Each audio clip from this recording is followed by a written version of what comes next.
ආයුබෝවන් සුබ සන්ධ්‍යාවක්. සියලු සමීක්ෂණ වාර්තා නැවත නැවතත් තහවුරු කරන ලංකාවේ අංක 1 ප්‍රවෘත්ති ප්‍රකාශය. පැත්තගියත් ඇත්ත කියන හිරු ප්‍රවෘත්ති සමගින් මම මහේෂ් සේනාරත්න. මම උත්පලා රත්නායක මුලින්ම සිරස්තල.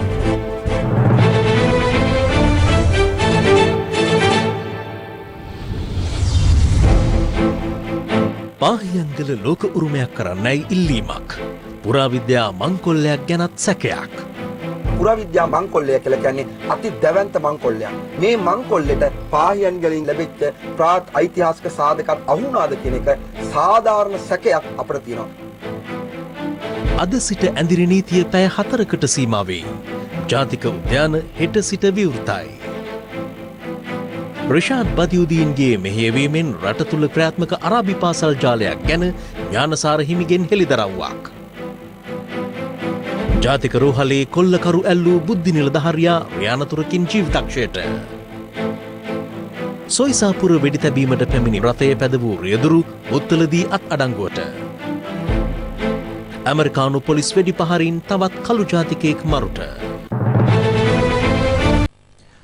කොළඹ ජාතික රෝහලේ මුදල් කොල්ලය ව්‍යර්ථ කිරීමට සමත් වූ රාජ්‍ය බුද්ධි සේවයට අනුයුක්තව සේවය කළ පොලිස් කොස්තාපල්වරයෙකු රිය අනතුරකින් ජීවිතක්ෂයට පත්ව තිබෙනවා.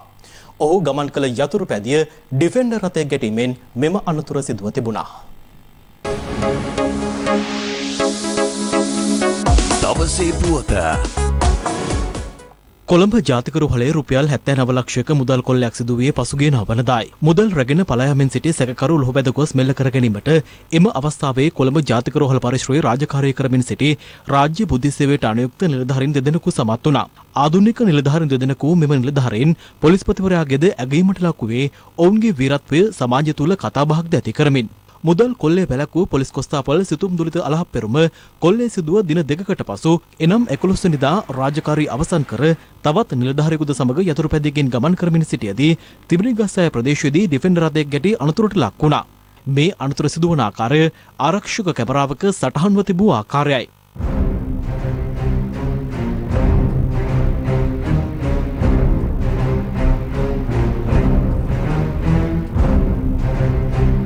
අනතුරින් බරපතල තුවා ලැබූ නිලධාරීන් දෙදෙනා කොළඹ ජාතික රෝහලට ඇතුළත් කෙරුණා. ඒතකොට ඇතුලේ හිටියේ සඳ දෙකක් ආවා. ඊට පස්සේ එළියට ගිහලා එක්කෙනෙක්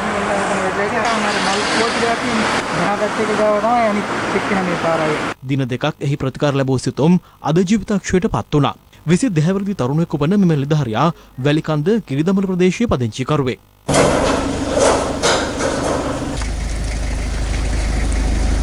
ඇමතුමගේ නෑදෑයෙක් කියනවනේ අප්පපු එක්කෙන එයාට නීති හරියට කරන්න කියන්න නිදහස් වෙන්න දෙන්න එපා. ජාතික රෝහලේ ලක්ෂ 79 සිද්ධිය සම්බන්ධව අඹා ගිහිල්ලා අත්අඩංගුවට ගත්තේ මගේ මල්ලි.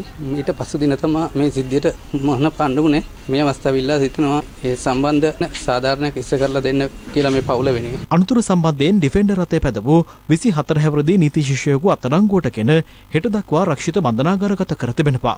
ඔහු රිය පදවන වෙලාවේදී බීමත්ව සිට ඇති බවටද අනාවරණය කරගෙන තිබෙනවා. ඒ අනුව තමයි ඔහු රක්ෂිත බන්ධනාගාරගත කිරීමට කටයුතු කළේ. සමාජවාදී සටහන් වෙනවා ඔහු හිටපු මාත්‍යවරයෙක්ගේ ඥාති පුත්‍රයෙක් කියලා. එහෙම දෙයක් තියෙනවා. ඒ සම්බන්ධයෙන් අපි ඔහුගේ ප්‍රකාශ සටහන් වලදී සටහන් කර නැහැ. දියුදීන් හිටපු පාර්ලිමේන්තු මන්ත්‍රීවරයාගේ සහ තුර්කි රජයේ මෙහෙයවීමෙන් මෙරට තුළ අරාබි ජාත්‍යන්තර පාසල් ක්‍රියාත්මක වන බවත් ඒවායේ ඉස්ලාම් අන්තවාදී ඉගැන්වීම් සිදු කරන බවත් පූජ්‍ය ගලගොඩත්තේ ඥානසාර හිමියන් හෙළි කළා.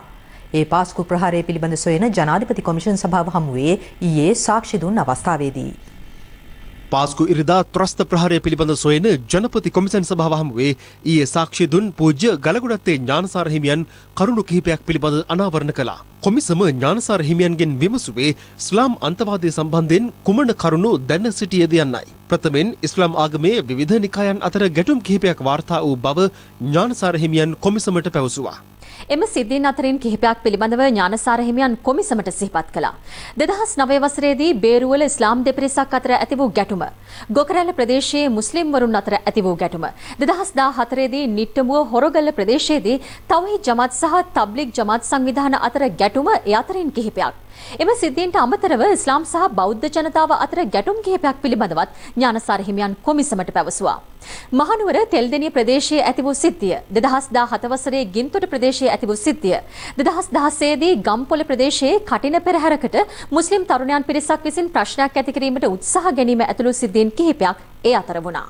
මීට අමතරව උන්වහන්සේ පැවසුවේ අල් මුස්ලිමාන් නැමැති සංවිධානයේ මරීනා රෙෆයි නැමැති කාන්තාව විසින් මෙරට කාන්තාවන් ශ්‍රී ලංකා ජාතික ගීයට සිටගත යුතු නැතයි යනුවෙන් මතවාදයක් ගොඩනැගීමට උත්සාහ කළ බවත් ශ්‍රී ලංකා ගුවන්විදුලියේ දෙමළ සේවය හරහා ඉස්ලාම් අන්තවාදී මත පැතරවීමට ඇතැම් අවස්ථාවල උත්සාහගත් බවයි. අනතුරුව කොමිසම විමසුවේ මෙරට අරාබි ජාත්‍යන්තර පාසල් පිළිබඳවයි. හිටපු පාර්ලිමේන්තු මන්ත්‍රී රිෂාඩ් බදුදීන්ගේ මෙහෙයවීමෙන් අරාබි ජාත්‍යන්තර පාසල් ජාලයක් ශ්‍රී ලංකාව තුළ ක්‍රියාත්මක බවත් තුර්කි ආධාර යටතේ තවත් අරාබි පාසල් ජාලයක් මෙරට ක්‍රියාත්මක වන බවත් උන්වහන්සේ හෙළි කළා. ඥානසාර හිමියන් අවධාරණය කළේ එවැනි පාසල් 30ක ඉස්ලාම් අන්තවාදය සම්බන්ධයෙන් ඉගැන්වීම් සිදු කරන බවටයි. එහි විෂය නිර්දේශයන් සියල්ල වෙබ් අඩවි වලින් ලබා ගැනීමට හැකි වූ බවත් ඒ පිළිබඳව තොරතුරු හෙළි කිරීමෙන් අනතුරුව ඒවා වෙබ් අඩවි වලින් ඉවත් කර හෝ නම් වෙනස් කර ඇති බවත් ඥානසාර හිමියන් සඳහන් කළා.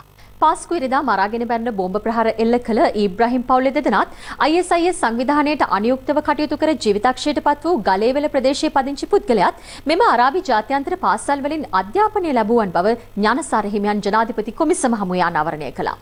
මෙම පාසල්වල අන්තවාදී ඉගැන්වීම් සිදු කරන බවට පවසන්නේ කුමන හේතු මතද? කොමිසම ඥානසාර හිමියන්ගෙන් විමසුවා. මෙම සියලු පාසල්වල ප්‍රධානීන් ඉෆ්වාන් මුස්ලිම් නමැති දරුණු ඉස්ලාම් අන්තවාදී මතදරන සහ ඒ අනුගමනය කරන පිරිසක් ඥානසාර හිමියන් පිළිතුරු දෙමින් සඳහන් කළා. එමෙන්ම අදාළ පාසල්වල වහබ් සහ සලෆි මතවාදයන්ට මුල් තැන දෙමින් ඉගැන්වීම් සිදු කරන බවත් උන්වහන්සේ පෙන්වා දුන්නා. ඥානසාර හිමියන් කොමිසම හමුවේ වැඩිදුරටත් සඳහන් කළේ තමන් මියන්මාරයේ අශීන් බෙරතු නැමැති භික්ෂුව කලකට ඉහතදී හමු වී ඇති බවයි. එම භික්ෂුන් වහන්සේ සහ මියන්මාර හමුදා ප්‍රධානීන් අතර සාකච්ඡාවක් පවත්වා ඇති අතර එහිදී එම හමුදා ප්‍රධානීන් විශේෂ හෙළිදරව්වක් සිදු කරමින් ප්‍රකාශ කර ඇත්තේ මියන්මාරය තායිලන්තය සහ ශ්‍රී ලංකාව ඉස්ලාමීකරණය කිරීමට පිරිසක් කටයුතු කරමින් සිටින බවට තොරතුරු ඇති බවයි. ඒ සඳහා ඔවුන් ශ්‍රී ලංකාවට තුර්කි පෙට්‍රෝ ඩොලර් මිලියන 26ක් යොදවීමටත් ඒ හරහා මෙරට ඉඩම් විශාල වශයෙන් මිලදී ගැනීමටත් කටයුතු කරමින් සිටින බව උන්වහන්සේ වැඩිදුරටත් කොමිසම හමුවේ අනාවරණ කළා. ඝාතනයට ලක් වූ ලංකා ස්වයං රැකියා වෘත්තිකයන්ගේ ජාතික ත්‍රිරෝධරත සංගමේ සභාපති සුනිල් ජයවර්ධන මහතාගේ අවසන් කටයුතු අද කැස්බෑව පොදු සුසාන භූමියේදී සිදු කෙරුණා. මේ අතර දිවයිනේ ප්‍රදේශ රැසක ත්‍රිරෝධරත සංගම් නියෝජිතයින් අද පස්වරුවේ පැයක පමණ කාලයක් ධාවනයෙන් ඉවත් වුණේ ඔහුගේ ඝාතනයට විරෝධය පළ කරමින්.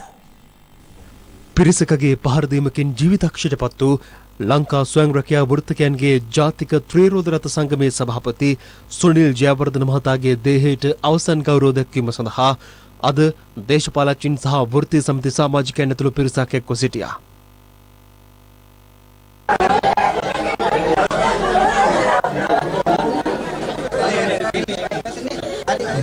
ආගමික වතාවත් වලින් අනතුරුව සුනිල් ජයවර්ධන මහතාගේ දේහය කැස්බෑව පොදු සුසාන භූමිය වෙත රැගෙන ගියා.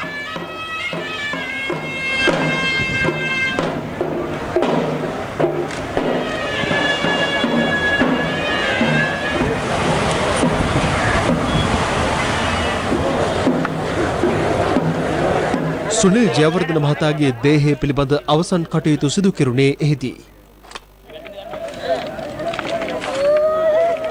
ස්වයං රැකියා වෘත්තකයන්ගේ ජාතික ත්‍රිරෝධරත සංගමේ සභාපති සුනිල් ජයවර්ධන මහතාට පසුගිය දසවැනිදා නුගේගොඩ ඇමුල්දෙනිය ප්‍රදේශයේදී පිරිසක් පහර දී තිබුණේ සිය සංගමේ සමාජිකයෙකුගේ ත්‍රිරෝධ රථයක් මොල්ලේ සමාගමකින් රැගෙන යාම පිළිබඳ විමසීම සඳහා පැමිණි අවස්ථාවේදී පහර කැමරට ලක් වූ සුනිල් ජයවර්ධන මහතා කළුබෝවිල ශික්ෂණ රෝහලට ඇතුළත් කිරීමෙන් පසු ජීවිතක්ෂයට පත් වුණා. ඝාතනය සම්බන්ධයෙන් අත්අඩංගුවටගත් සැකකරුවන් 8 දෙනෙක් ලබන 25 වෙනිදා දක්වා රක්ෂිත බන්ධනාගාරගත කළා. මේ අතර ඝාතනයට ලක් වූ සිය සංගමේ සභාපති සුනිල් ජයවර්ධන මහතාට සාධාරණයක් ඉටු කරන ලෙස ලැබින් පුත්තලම නගරයේ ත්‍රිරෝධ රථ රේදුරන් අද නිහඬ විරෝධතාවයක නිරත වුණා.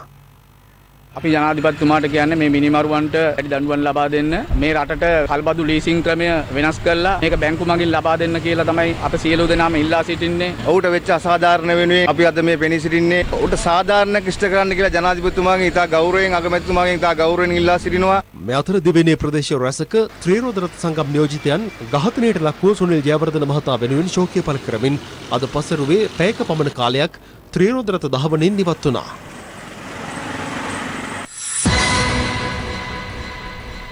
සෞඛ්‍ය අමාත්‍යාංශය ලබා දුන් මාර්ගෝපදේශ අනුගමනය කරමින් ඉදිරි මහමැතිවරණයේ පැවැත්වීමට අදාළ තවත් පෙරහුරු ඡන්ද විමසීම් කිහිපයක් අදත් පැවැත්වුණා. ඒ දිස්ත්‍රික්ක 6ක් කේන්ද්‍ර කර ගනිමින්.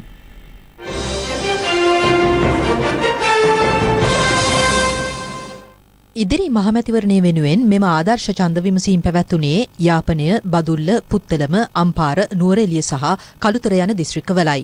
එහිදී සෞඛ්‍ය ආරක්ෂිත ක්‍රමවේද අනුගමනය කරමින් ඡන්ද විමසීම් පැවැත්වීමට කටයුතු යොදා තිබුණා. ඡන්ද දායකයින් අතර දුරස්ථභාවය පවත්වා ගැනීම, දෑත් පිරිසුදු කිරීම සඳහා පහසුකම් සැපයීම, මුඛ ආවරණ අනිවාර්ය කර තිබීම ඒ අතරින් ප්‍රධානයි. සෑම ඡන්ද මධ්‍යස්ථානයකම පැය දෙකකට ආසන්න කාලයක් පැවති ඡන්ද විමසීම සඳහා ඡන්ද දායකයින් 250-300 අතර පිරිසක් සහභාගී කර ගැනුණා. කළුතර දිස්ත්‍රික්කයේ ආවරණය කරමින් ඡන්ද විමසීම සංවිධානය කර තිබුණේ හඳපාන්ගොඩ මිනේරිගම ප්‍රාථමික විද්‍යාලයේයි. වතු ආශ්‍රිත ඡන්ද පොළවල් පවත්වාගෙන යාමේදී මතුවන ගැටලු පිළිබඳ අවධානය යොමු කිරීම වෙනුවෙන් බදුල්ල දිස්ත්‍රික්කයේ හපුගල කහගල දෙමළ විද්‍යාලයේදී මෙම ඡන්ද විමසීම සංවිධානය කර තිබුණා.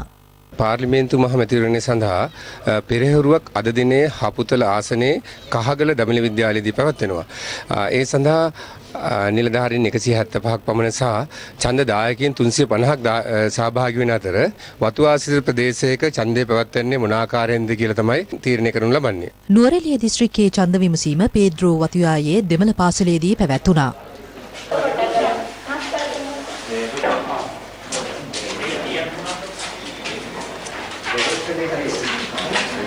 අම්පාර දිස්ත්‍රික්කයේ පැවති ඡන්ද විමසීම සඳහාද ප්‍රදේශීය ඡන්දදායකින් පැමිණි ආකාරයයි මේ.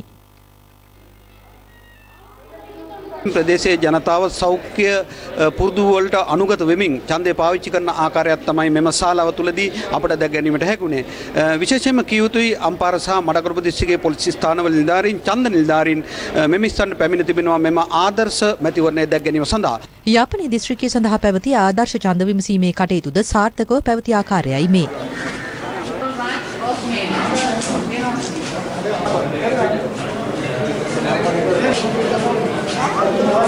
පුත්තලම උලුක්කපල්ලම මුස්ලිම් විද්‍යාලයේ ආදර්ශ ඡන්ද විමසීමේ කටයුතු නිරීක්ෂණය කිරීම සඳහා මැතිවරණ කොමිෂන් සභාවේ සභාපතිවරයාද පැමිණ සිටියා.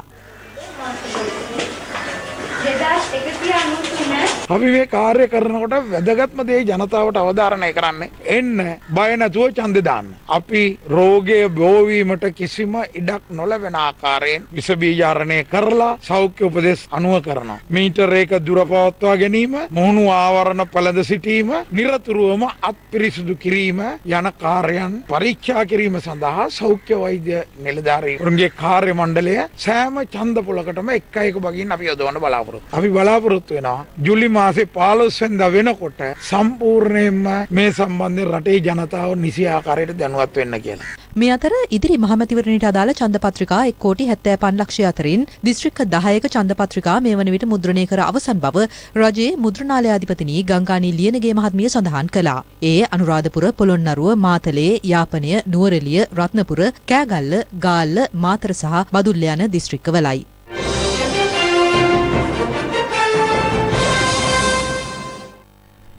රට තුළ පවතින වත්මන් දේශපාලන තත්ත්වය සම්බන්ධයෙන් පක්ෂ විපක්ෂ දේශපාලනඥයින් පළ කළ අදහස් කිහිපයක් දැන්.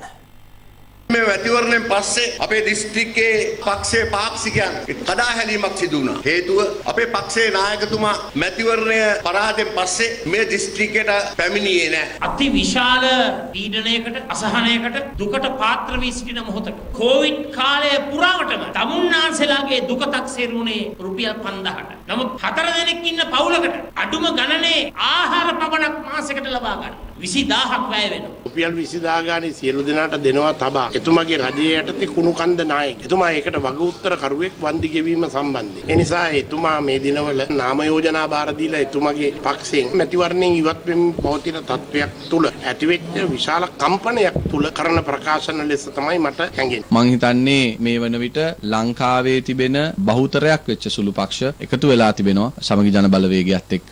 ඒක නිසා මං විශ්වාස කරනවා අනාගතයේ ජයග්‍රහණ වාහනය නියතයි. හීනෙන් තමයි ජනාධිපති වුණෙත් මතකනේ. ඒ වගේම තමයි අගමැති වෙන්නේ හීනෙන්. එතුමා අසමගි බලවේගනේ. ඒ අසමගි බලවේගය තව ටික දවසකින් ඉවර වෙලා යනවා. බහුතරයක් ඉන්නේ අපි එක්ක. ඔය අනිත් 15 දෙනා අපට ප්‍රශ්නයක් නෙවෙයි. බඳුන් කරම අගඩිය කට්ටිය එක්සත් ජාතික පාක්ෂිකය ආරක්ෂා කරගත්තේ නැති නායකයා. ඒ ඔක්කොම එතන ඉන්නවා. පක්ෂ අර්බුදයක් ගැන ඇත්තම කතා කරන්න අවශ්‍ය නැහැ. ඇත්තම අපේ එක්සත් ජාතික පක්ෂය බලාපොරොත්තු වෙන්නේ ජනතාව වෙනුවෙන් පෙනීසිල්ල ඒගොල්ලන්ගේ තියෙන ප්‍රශ්න වලට හඬක් දෙන්න. මේ ආර්ථිකය ගොඩනගන්නට පුළුවන් නායකයෙක් එක්ක තුනෙන් දෙක බලයක් අරගෙන මේ රට නිවැරදි ගමනකට ගෙනියන්න අපි කටයුතු කළ යුතු නැද්ද? මේ හුඟ දෙනෙක් අපිට තුනෙන් දෙකක් ඕනේ කියන ගමම්ම කියනවා අරුන් ගන්න එපා. ඔය දෙකම කරන්න නම් බෑ. සැපද දැන් සනීපද කියලා කිව්වා නේද? ලොකු ලුණු අල ලාභද මේවා දකින්නකොට මිනිස්සු දෙයිද? අද බඩට දැනෙනවා. මේවා දෙනකොට තුනෙන් දෙකේ නෙවෙයි 113 ගත්තත් පුදුමයි. ඇයි තුනෙන් දෙක බලයක් දෙන්න කියලා කියන්නේ? නොවැම්බර් මාසේ තමුන්නාන්සලා පත් කරවෙද්ද ජනාධිපතිවරයා. අද මාස 6ක් ගිහිල්ලා නොනගතේ වගේ. තාම ඒගොල්ලෝ පත් කරපු නිලධාරී රුපියල් 5000 බෙදන්න ගියත් කඩකප්පල් කරනවා. ඒ නිසා දැන් ඉතින් තුන් දෙනෙක් ඉල්ලස්සලා ප්‍රේමදාස මහත්තයාගේ අපේක්ෂා. එක්කෙනෙක් දෙනෙක්ගේ ප්‍රශ්නයක් තිබ්බයි කියලා කලබල විය යුතු දෙයක් නෑ. මොකද මංගල සමරවීර මැතිතුමාට පක්ෂයේ ඇතුළේ බෞද්ධ ජනතාවගේ අප්‍රසාදයක් තිබුණා. ඒකින්ද මං හිතන්නේ ඒකත් ලොකු ජයග්‍රහණයක් ඇටියටයි අපි දකින්නේ. UNDP එකේ නියෝ ලිබරල් මාවත පිළිගන්න නායකයා තමයි රනිල්. ඒ නිසා තමයි මංගල සමරවීරත් ඒ සමගි ජන බලවේගයෙන් ඉවත් වෙන්නේ. මොකද ඔහුත් රනිලුත් එකම ප්‍රතිපත්ති මාලාවක ඉන්නේ. ඒ දෙන්න ඇත්තටම එක ජෝඩුවක්. ඒ දෙන්නට වෙන් වෙලා ඉන්න බෑ. හුඟක් කුණු ගිහිල්ලා තියෙනවා. හොඳ මිනිස්සුත් ගිහිල්ලා තියෙනවා. ඉදිරියේදී හොඳ කට්ටිය එනවා නම් ඒක තීරණය කරයි. අද වෙනකොට අපි තීරණය අරගෙන මේ පක්ෂයේ ඉස්සරහට වැඩ ටික ගෙනියනවා. අනිත් අය වගේ සිරිකොත අල්ලන්න නෙමෙයි. අපි යන්නේ ආණ්ඩුව අල්ලන්න. සීනි නැහැ, ප්‍රෙෂර් නැහැ, මොනවත් කොලෙස්ටරෝල් නැහැ. බඩ ෆ්ලැට්, බඩේ දාගන්න දෙන්න පුළුවන් ඕන කැරම දෙන්න පුළුවන් අපි. බැරි වෙලාව රනිල් වික්‍රමසිංහ මහත්තයා කණ්ඩායම ආසන 3ක්වත් ගත්තොත් ලංකාවෙම ඒ තුන්දෙනා අපි එකතු කරගන්නවා. හැබැයි හොරාව එකතු කරගන්නේ නැහැ කොළඹ දිස්ත්‍රික්කයේ. කොයි තරම් කයිය ගහුවත් තමන්ගේ ජනතාව සම්තරපණය කරන්න ඒගොල්ලෝ දිනනවා ඒගොල්ලෝ දිනනවා කියලා එහෙම එකක් වෙන්නේ නැහැ. මොකද මේ රටේ ජනතාව මෝඩ නැහැ. ගෝඨාභය රාජපක්ෂ මහත්තයා ජනාධිපති කළා සයිත් ප්‍රේමදාස අගමැති කරන්න තරම් ගොන්නු මේ රටේ නැහැ.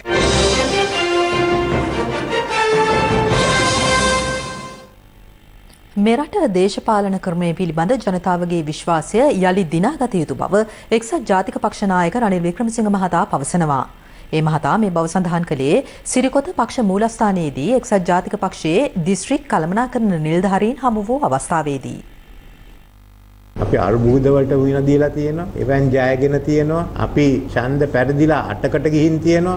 ආපහු 140කින් ඇවිල්ලා තියෙනවා. ඒ හැම එකේම පළපුරුද්දත් අපිට තියෙනවා. 2015 කණ්ඩායම එකතු කරගෙන අපි යහපාලන ආණ්ඩුවක් ඇති කරා. සමහරගේ ක්‍රියාකලාපේ නිසා ඒ කෙරේ ජනතාව තියෙන විශ්වාසය නැති වුණා. කොච්චර දුරට විශ්වාසය කඩාවැටුණාද කිව්වොත් ගිය ජනාධිපතිවරණයේදී අපේ අපේක්ෂකයත් ඒ වගේම ජනතා විමුක්ති පෙරමුණ අපේක්ෂය එහෙම ඒවා පාර්ලිමේන්තු මන්ත්‍රීවරුත් අනික් පක්ෂ වලින් දේශපාලඥයෝ ඉදිරිපත් කරා. ඒ ජනතාව අන්තිමට තෝරාගත්තේ කිසිම දේශපාලනයකට සම්බන්ධ නොවුන පාර්ලිමේන්තුවේ දේශපාලනය නොකරපු ගෝඨාභය රාජපක්ෂ. ඒ වගේම රටේ නීතිය සාමය ප්‍රජාතන්ත්‍රවාදයේ එකමුතුභාවය ආරක්ෂා කිරීම. මේ සියල්ලම කරන්න අපි කෙරේ විශ්වාසයක් තියෙන්න ඕනේ. ජනතාවේ විශ්වාසය මුළු දේශපාලන ක්‍රමය ගැනම නැති වුණා. අන්න එතන ඒ විශ්වාසය ඇති කිරීම තමයි ප්‍රධානම ප්‍රශ්නේ. ඇයි මේ රටේ තරුණ තරුණියන්ට විශ්වාසය නැති වුණේ? අපි කෙරෙහිත් අනික් දේශපාලන පක්ෂ ක්‍රමයේත් අපි පිළිගන්න ඕන ඒක සිදු වුණේ අපේ අඩුපාඩුකම් නිසා වෙන හේතුවක් නිසා නෙමෙයි. මහා මැතිවරණයෙන් තම පක්ෂය ජයග්‍රහණය කළහොත් පටු දේශපාලන අරමුණු පස කළා.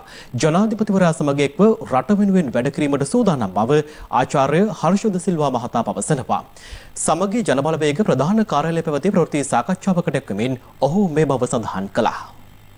මැතිවරණය පිළිබඳව අපිට දැඩි විශ්වාසයක් තියෙනවා. අපිට ඒ ජයග්‍රහණය ලැබුණොත් ජනාධිපතිවරයා සමග අපේ අලුතෙන් හිතන කණ්ඩායමට පුළුවන් වෙනවා මේ රටේ මිනිස්සු මුණ පාලා තියෙන දැඩි ආර්ථික ප්‍රශ්න වලට උත්තර හොයන්න. ඒකට පක්ෂපාත ભેදයකින් තොරව අපිට ක්‍රියාත්මක වෙන්න සිද්ධ වෙනවා. ගෝඨාභය රාජපක්ෂ ජනාධිපතිවරයා විශ්වාස කරනවා නම් කණ්ඩායම කවුරු වුණත් වැඩ කරන්න පුළුවන් කණ්ඩායමක්, අලුතෙන් හිතන්න පුළුවන් කණ්ඩායමක්. එහෙමනම් මේ වැඩපිළිවෙල ඉස්සරහට අරගෙන යන්න කිසි ගැටලුවක් නැතුව පුළුවන් වෙනවා. පටු දේශපාලන වමනාකම් සඳහා දේශපාලනයම හරහා රටේ අනාගතය කුණුබක්කියට දාන්න සූදානම් වෙලා ඉන්නවා කියලා අපි විශ්වාස කරන්නේ ගෝඨාභය රාජපක්ෂ ජනාධිපතිවරයා. මේ අතර රජය විසින් ජනතාවට ලබා දී ඇති ණය සහන පිළිබඳවද මෙහිදී අදහස් පළ වුණා.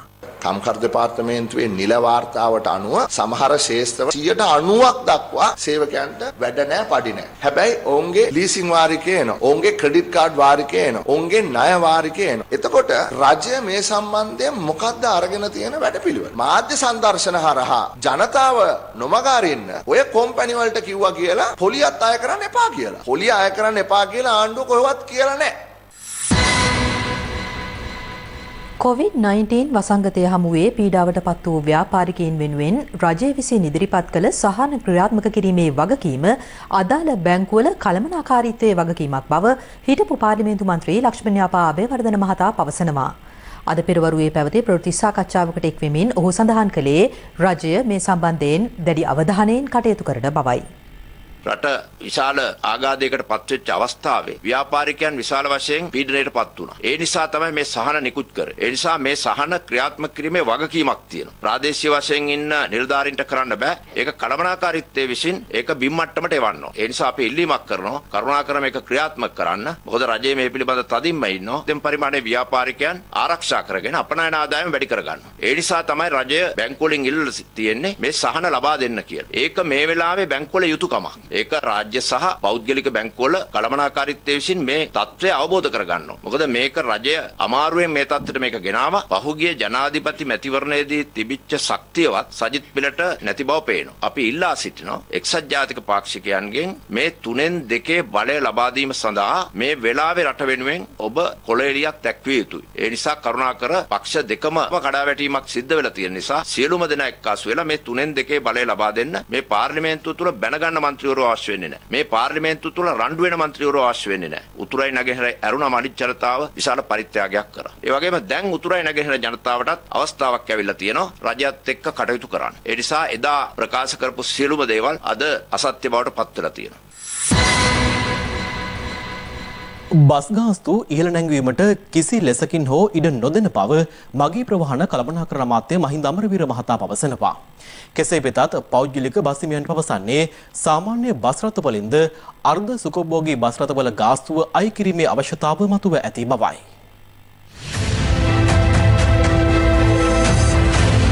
පෞද්ගලික බස් හිමියන් පවසන්නේ සාමාන්‍ය මගී ප්‍රවාහන බස් රථවල ආසන ගණනට මගින් ප්‍රහාණය කරන්නේ නම් අර්ධ සුඛෝපභෝගී බස් රථවල මෙන්ම ගාස්තුව මෙන් එකහමාරක මුදලක් අය කිරීමට නීති ප්‍රතිපාදන ඇති බවයි. මේ වන විට අපි සමස්තයක් විදිහට බැලුවා 150යි බස් ධාවනය වෙලා තියෙනවා. පසුගිය ඇඳරි නීතියෙන් පසුව. හැබැයි දුම්රියේ නම් හිටගෙන යනවා. දුම්රියට කොරෝනා ඇති වෙන්නේ නැද්ද දන්නේ. ආසන සංඛ්‍යාවට බස්වල මගින් නැහැ. ඒ නිසා මේ වන විට පාඩුව බිලියන 15ක් ඉක්ම වෙමින් තියෙනවා. ඉතින් මේ සම්බන්ධයෙන් මා ලිඛිත දැනුම් දීමක් කරා ප්‍රවාහන අමාත්‍යතුමාට එතුමාට පුළුවන් අර්ධ සුඛෝපභෝගී සේවා විභාග කරන්න ආසනගත මගින් යනවා නම් අර්ධ සුඛෝපභෝගී සේවාව අවශ්‍ය නොකරනවා නම් සාමාන්‍ය බස් අත සේවාවට පුළුවන් ගාස්තු එකමාරක් වැඩි කරන්න ඕනේ නැහැ ඉබේම අය කරන්න. ඒක තමයි නීතිය. කිසිසේත් මේ වෙලාවේ බස් ගාස්තු වැඩි කරන්න හැකියාවක් නැහැ. අපි එයට යම් පාඩුවක් වෙනවා නම් පාඩුව වෙන බව අපිට සමහරලාට වාර්තා වෙනවා. ඒ පිළිබඳව අපි සාකච්ඡා කළා අවශ්‍ය නම් වෙන සාහනයක් ලබා දෙනවා මිසක් බස් ගාස්තු වැඩි කරන්න ඉඩ දෙන්න පුළුවන් කමක් නැහැ. අර්ධ සුඛෝපභෝගී බස් රථ ඉවත් කරන්නේ කියන ගමන් ඒවයි ගානට අනිත් බස් වලටත් දුවන්න කියලා ඉල්ලන. ඒක වැරදිනේ. ඒ නිසා අපි අර්ධ සුඛෝපභෝගී බස් රථත් ඉදිරියේදී අයින් කරනවා.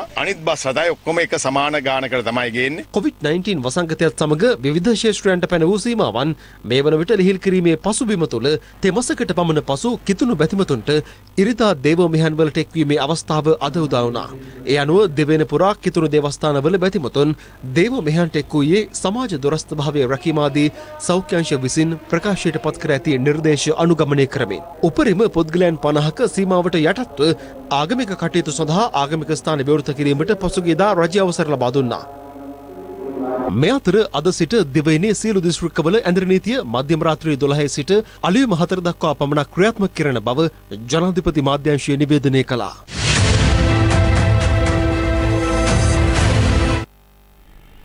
COVID-19 වසංගතයේ පැතිර යාමත් සමග මාස 3කට ආසන්න කාලයක් වසා දැමුණු මෙරට ජාතික උද්‍යාන තුල සංචාරක සේවා හෙට සිට නැවත ආරම්භ කරන බව වනජීවී සංරක්ෂණ දෙපාර්තමේන්තුව පවසනවා.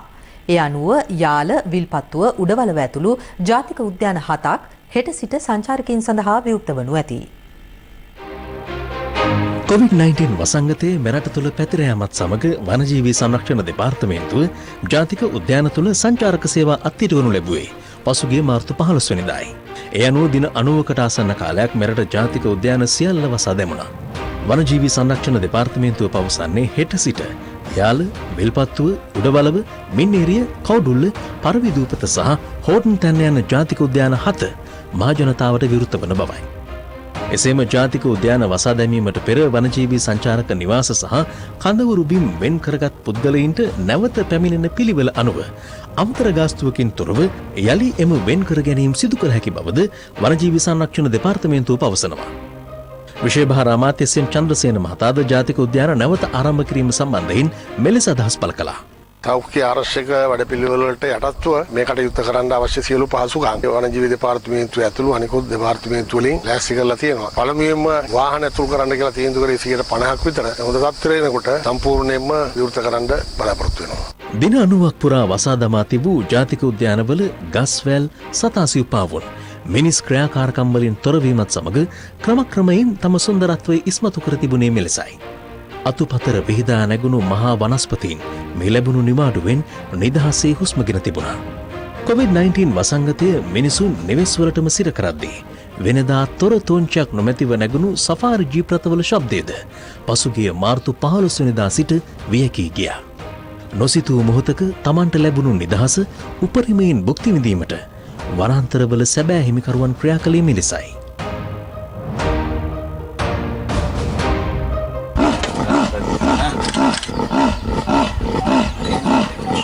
මාස 3ක නිහඬියාවකින් පසු හෙට සිට යලිත් මේ වනබිම් තුල සෆාරි ජීප් රථ හඬ මතුවේවි. සතාසිව්පාවුන්ට පරිසරයට ආදරය කරන ඔබ හෙට සිට මොවුන්ගේ පාරාදීසයේ නරඹන විට පෙරටත් වඩා ඔවුන්ගේ නිදහසට ගරු කළ යුතු බවයි හිරු ප්‍රවෘත්ති අපගේ හැඟීම.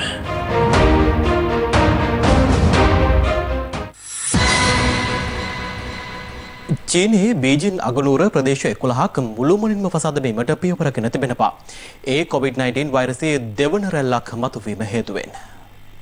COVID-19 වෛරසයේ ව්‍යාප්තිය ආරම්භ වූ බවට විශ්වාස කෙරෙන චීනය මේ වන විට COVID-19 දෙවන රැල්ලක බලපෑමකට මුහුණ දෙමින් සිටිනවා. ඒ දකුණු දිග බීජිංහි ෂින්ෆාඩ් නැමැති මාංශ වෙළඳපොළ ආශ්‍රිතව මුලාශ්‍රය හඳුනා නොගත් නව ආසාදිත පොකුරක් චීන බලධාරීන් ඊයේ සොයා ගැනීමත් සමගයි. මේ වන විට එම මාංශ වෙළඳපොළ සමග ගනුදෙනු කළ වෙළඳුන් ඇතුළු පුද්ගලයන් දසදහසක් පමණ COVID-19 පරීක්ෂණයන්ට භාජනය කිරීමට පියවරගෙන තිබෙනවා. ගත වූ පැය 24 තුළ චීනයෙන් COVID-19 ආසාදිතයන් 57 දෙනෙකු අලුතින් වාර්තා වූ අතර ඉන් 36 දෙනෙකු වාර්තාවන්නේ බීජිං නගරයෙන්.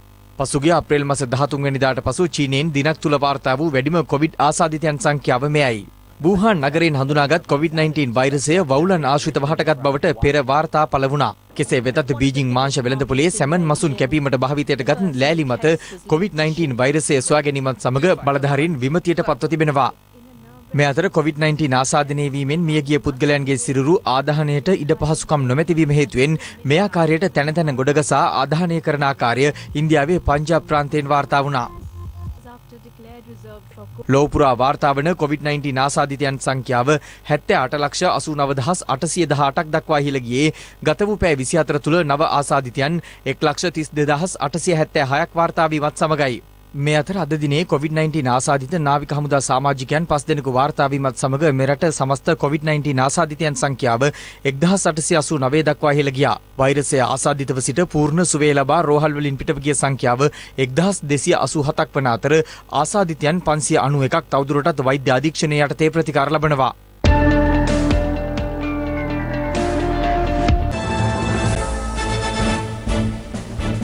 වායංගල ලෙන ලෝකුරුමයක් බවට පත් කළ යුතු බව ආචාර්ය සිරන් දරණීකල මහතා පවසනවා. ඔහු මේ බව සඳහන් කළේ මීට වසර 48000කට පෙර මෙරට ආදිවාසීන් සත්ව අස්්‍ය කොටස් භාවිත කරමින් දඩයම් කිරීමේ උපාංග නිෂ්පාදනය කර ඇති බව මෙරට පරීක්ෂකයන් පිරිසක් පායංගලනේ සිදු කළ පුරාවිද්‍යා ගවේෂණයකින් සොයා ගැනීමත් සමගයි. ශ්‍රී ලංකාවේ තෙත්බිම් කලාපයේ පිහිටා ඇති හොරණ බුලත් සිංහල පාහියංගල ලෙනේ කැණීම් මුල්වරට ආරම්භ වුණේ 1979 වසරේදී. මෙම පෞරාණික ලෙන සම්බන්ධයෙන් සිදු කර ඇති විද්‍යාත්මක කාල නිර්ණය අනුව ප්‍රාග් ඓතිහාසික යුගයට අයත් කරුණු රැසක් අනාවරණ වී ඇති අතර ලෙන් ජනාවාසකරණය මෙන්ම මෙරට තාක්ෂණයේ බිහිවීම පිළිබඳවද කරුණු රැසක් ඊට අයත්. පාහියන්ගල ලෙන ආශ්‍රිතව සිදු කළ නවතම ගවේෂණයෙන් අනාවරණය වී ඇත්තේ වර්ෂ 48,000කට පෙර මෙරට ආදිවාසීන් සත්ව කොටස් භාවිතා කරමින් දඩයම් කිරීමේ උපාංග නිෂ්පාදනය කර ඇති බවයි. ඒත් සමග අප්‍රිකාවෙන් පිටත දුනු ඊතල තාක්ෂණය භාවිත කළ ලොව ප්‍රථම රට බවට පත්වීමේ ගෞරවය මෙරටට හිමි වෙනවා. සිරිපාදේ දුම්බර හඳු ඇටිය ඒ ස්ථාන ලෝකෝරුම ස්ථාන හැටියට පත්කිරීම සඳහා කණ්ඩායමක් යුනෙස්කෝයෙන් එවලා තිබුණා ලංකාවට. මම ගිහින් පෙන්නුවා අපේ කුරුවිට බටන බලන තමයි විශේෂයෙන් මම පෙන්නුවේ මණික් ලෙන් දෙක තමයි කෙතුගල බෙලිලෙනයි පාහින්ලයි. අනිවාර්යයෙන් මේ ස්ථාන තුන ලෝකෝරුම ස්ථාන හැටියට පත් කළ යුතුයි කියලා ඒ ආපු කණ්ඩායම ඒකමතිකව අපිට දැන්නුවා. ඉතින් ඒ ගැන පියවර ගන්න ඕන රජයෙන්. ඒක කෙරෙන්නම තියෙන දෙයක්. කෙසේ වෙතත් පාහියන්ගල ලෙන ආශ්‍රිතව පුරාවිද්‍යා මංකොල්ලයක් සිදුවන බවට පූජ්‍ය පාහියන්ගල ආනන්ද සාගර හිමියන් සැකපල කරනවා. මේ ගල්ලෙන ඇතුලේ තමයි වාර්තා වෙන්නේ මේ වෙනකොට ලෝකයේ පැරණිම මානව සාධක තොරතුරු. මේ ලැබෙන පුරාවිද්‍යාත්මක මානව අවශේෂ මේ පාහියන්ගල කොහෙවත් අපට දකින්න ලැබෙන්නේ මේ අපට ඉතුරු වෙලා තියෙන ගල් ගොඩක් විතරයි. දැන් මේක අවාසනාවන්ත තත්වයක්. දැන් මේ වෙනකොටත් මේ ලැබිච්ච මානව අවශේෂ ඇමරිකාව එංගලන්තය වගේ රටවල් වලට ගෙනිහිලා තියෙන පර්යේෂණ වලට අපි පුරාවිද්‍යා දෙපාර්තමේන්තුවෙන් කීප විටක්ම විමසුවා මේ අරංගිය පුරාවිද්‍යා සාධක මානව සාධක මේ ඇට කෑලි ගල් මෙවලා මේ හිස්කබල්ට මොකද උනේ කියලා. ඔවුන් කියනවා පර්යේෂණ මට්ටමේ තියෙනවා තාම පර්යේෂණ කරනවා කියලා. නමුත් අපට පෙනී යන තත්ත්වයක් තමයි ශ්‍රී ලංකා පුරාවිද්‍යා දෙපාර්තමේන්තුව අසන්න භාවයට පත් වෙලා තිනවා මේ මානව සාධක ලංකාවට ගෙන්වා ගන්න. ඒ විතරක් නෙවෙයි මේ මානව සාධක මේ වෙනකම්ම අවුරුදු ගාණාවක් වෙනකම්ම පිට රටවල් වල තියෙන්නේ. අපේ කිසිදු පර්යේෂකෙක් ඒ ස්ථාන දැන් පර්යේෂණ කටයුතු සිදු කරන්නේ නැහැ. ලෝකේ මේ වෙනකොට පුරාවිද්‍යා මංකොල්ලය කියලා කියන්නේ අති දැවැන්ත මංකොල්ලයක්. මේ මංකොල්ලෙට පුරාවයන්ගෙන් ලැබිච්ච ප්‍රාක් ඓතිහාසික සාධකත් අහු වුණාද කියන එක සාධාරණ සැකයක් අපිට තියෙනවා.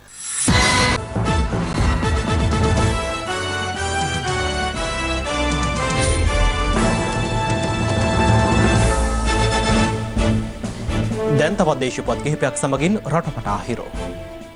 රටවටා හිරෝ. පසුගියදා සමගි ජනබලවේගයේ පක්ෂ නිවත් වූ මංගල සමරවීර මහතා අද හොරගොල්ල වලව්වේදී හිටපු ජනාධිපතිනි චන්ද්‍රිකා බණ්ඩාරනායක කුමාරතුංග මහත්මිය හමු වී තිබෙනවා.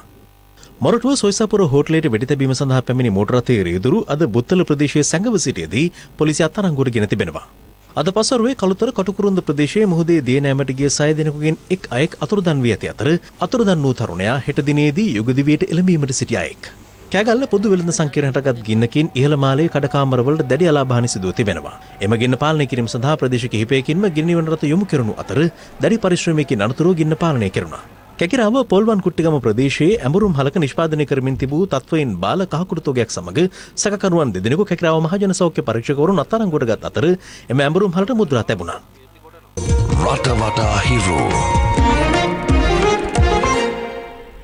දැන් ලොව වටා හිරු.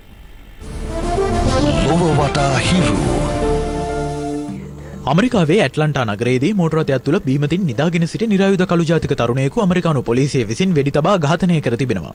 27 අවුරුදු රොෂඩ් බ්‍රූක්ස් නැමැති අදාළ තරුණයා අත්අඩංගුවට ගැනීමට යාමේදී පොලිස් ග්‍රහණයෙන් ඔහු පලා යාමට තැත් කර ඇති අතර එහිදී පොලිසිය ඔහුට වෙඩි තබා ඇති බවයි වාර්තා වන්නේ.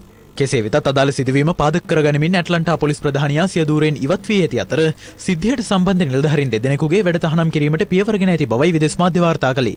රොෂඩ් බ්‍රූක්ස් ඝාතනයට විරෝධය පා ඇමරිකාවේ ඇට්ලන්ටා ඇතුළු නගර රැසක මේ වන විට විරෝධතා ආරම්භ වී තිබෙන්නේ මෙලෙසින්. ඉන්දීය සිනමා නළු සුශාන්ත් සෙන් රාජ්පුත් සියදිවි හානි කරගෙන තිබෙනවා. 34 හැවිරිදි ඔහු මුම්බායිහි පිහිටි සිය නිවසේදී සියදිවි හානි කරගෙන ඇති අතර ඔහුගේ පෞද්ගලික කළමනාකරුවාද පසුගිය 9 වෙනිදා මහල් 14 ගොඩනැගිල්ලකින් පැන සියදිවි හානි කරගත්තා. ලොව වටා හිරු. මේ සෝදානම සමුගෙන යන්නට. පැත්ත නොගත් ඇත දැනගැනීමේ අයිතිය තවදුරටත් තහවුරු කර ගැනීමට ඔබගේ ජංගම දුරකථන ජාලය අනුව තිරේ දිස්වන පරිදි හිරු ප්‍රවෘත්ති SMS සේවාව සක්‍රිය කරගන්න. අපි එළි හමුවන්නේ අද රාත්‍රියේ 9:55ට. ආයුබෝවන්